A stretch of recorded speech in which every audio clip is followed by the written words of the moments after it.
In the wheel of time, the one power touches everything, but it's not always wielded by hands alone. Hidden across the world are relics of unimaginable strength, left over from a lost age when people walked among wonders. These are the Sangriel, Sangriel, and Tangriel, objects of power that don't just boost magic but bend time, manipulate dreams, and even challenge death itself. They are more than artifacts. They are echoes of the age of legends, survivors of the breaking of the world, and living proof that the past is never truly gone. And as the story unfolds, they become central to the fate of the pattern itself. Let's start with the basics, then plunge into the mysteries that lie beneath the surface. Beware of book spoilers, and if you want more of this content, remember to like and subscribe. Sangriel, amplifiers of power. An Sangriel is an amplifier, pure and simple.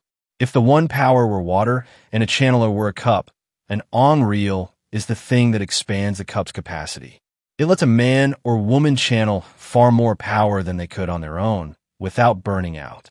But this isn't just about more power for fireballs or healing. It's about safety. Channeling too much can kill.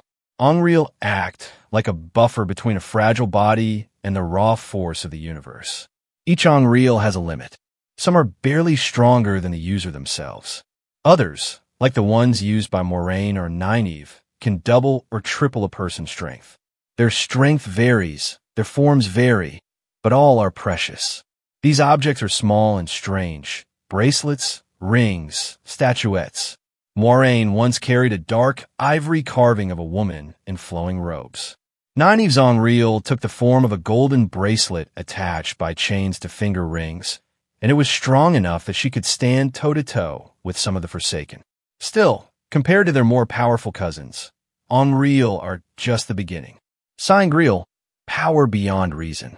Now imagine that same channeler, that same cup, but instead of a bigger cup, they now hold an entire lake. That's what a Sangriel is. Sangriel are the titans of magical relics.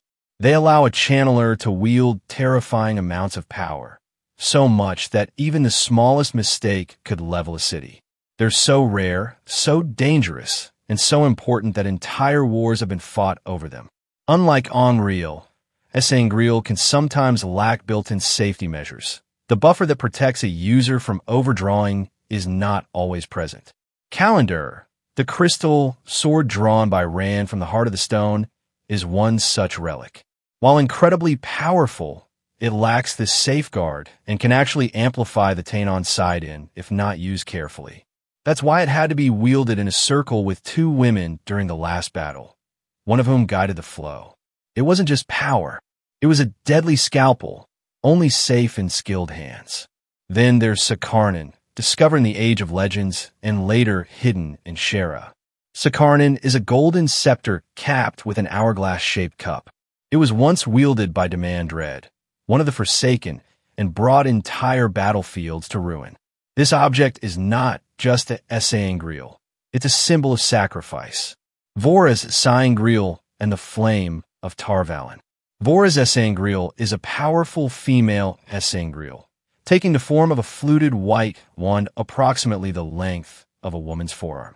It was one of the most potent Sangriel in the White Tower's possession, stored in a special storeroom.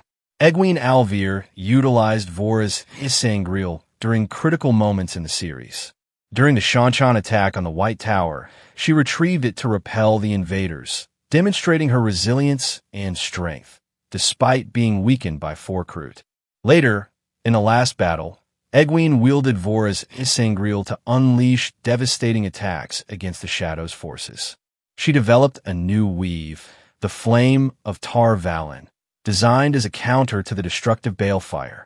In her final act, she used this weave, amplified by the Sangriel, to neutralize Balefire and crystallize the body of Mazrim Taim, a Forsaken. This immense exertion led to her own death as she was transformed into a pillar of crystal, symbolizing her ultimate sacrifice to heal the rifts in the pattern. The Chodan Kal, relics of the gods.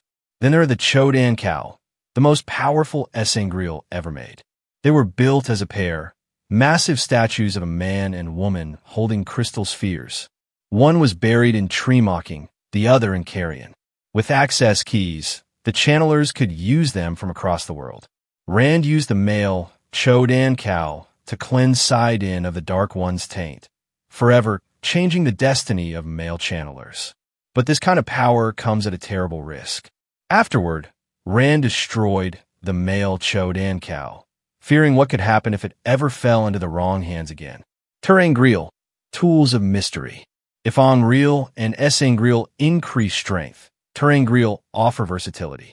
They don't boost power, they reshape it. Some Tangriel are simple tools, like the silver arches in the White Tower used to test novices on their path to becoming accepted. These arches force a woman to confront her fears, regrets, and deepest hopes, and to walk away. Nynaeve's test through the arches was harrowing. She lived an entire life with Lon, had a daughter, and still had to choose to walk away or be trapped forever. Other Tangriel are keys to other worlds. The twisted redstone doorframes, one in Tyr and one in Tanchico, lead to the realms of the Eelfin and Elfin, otherworldly beings who answer questions or grant wishes, but always at a cost. Matt's trip through one such doorway gave him the Foxhead Medallion, stripped him of unwanted memories tied to the Horn of Alir, and nearly cost him his life. He came back hanging by his neck, but alive. The Adam, control and horror. Then there's the Adam, perhaps the most disturbing Tangriel of all. The Shanshan use these devices, bracelets connected to collars, to enslave women who can channel. The collar, placed on the domain, links her to the bracelet worn by the Soldam, making her subservient and powerless to disobey. Worse, the Soldam doesn't need to be a channeler herself. She simply has to believe in her right to control. It's not a weapon. It's a leash and a horror. Egwene experienced this firsthand, and the trauma left scars that never fully healed. More than pain, other Tangriel. But not all Tangriel are chains. Some offer peace, escape, or hidden knowledge. A sleepweaver can help one enter the world of dreams. Others sense danger, suppress emotion, or mimic lost voices. Some require power to activate. Others work by touch or thought alone. Thanks to Elaine, the knowledge of crafting them has returned, at least in part. Before the last battle, Rand gifted Elaine a seed, a Tangriel that lets a channeler create new Sangriel. She succeeded, proving that ancient knowledge could be restored. Elaine has even begun replicating other Tangriel, like Matt's Foxhead Medallion and dream-related tools. Nynaeve has a rare gift. She can read the emotional resonance of Tangriel, sometimes sensing their history or purpose. Avienda, another gifted figure, can often understand how to use a Tangriel just by touching it. Legacy of the Age of Legends.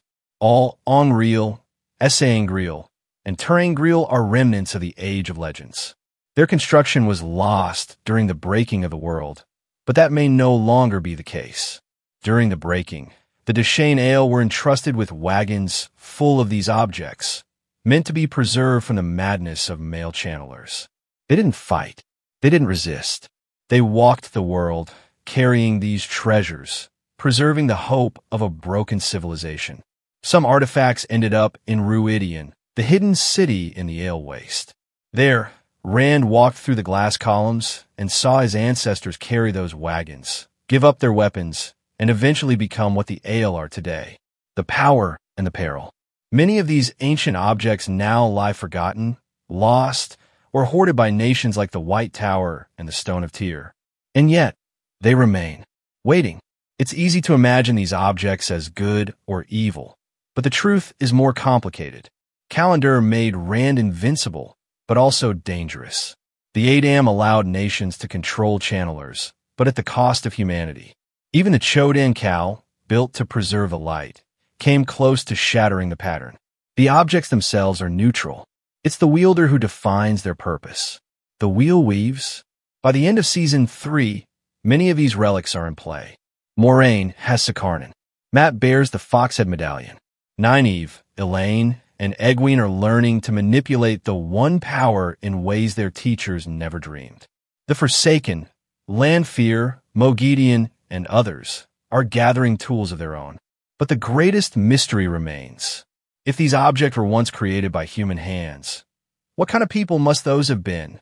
And if they could be made again, what kind of world might we rebuild? These artifacts aren't just weapons or tools. They are stories. They are truths. They are warnings. And as the wheel turns once more, the hands that hold them may decide the fate of the pattern itself. If you felt a chill just now, it's not the wind. It's the weight of history, of lives bound by chains, dreams lit by starlight, and hands trembling with too much power. The age of legends may be gone, but its heartbeat echoes in every Sangriel, Sangriel, and Tangriel. The past isn't sleeping. It's watching, and it's waiting to be wielded. Let the dragon ride again on the winds of time. Let us know in the comments. Which of these objects would you risk everything to wield? And if you love diving deep into the magic and mystery of the Wheel of Time, don't forget to like, subscribe, and ring the bell so you never miss a turn of the wheel. Until next time, may you find water and shade, and may the light illumine your path. Because the wheel weaves as the wheel wills.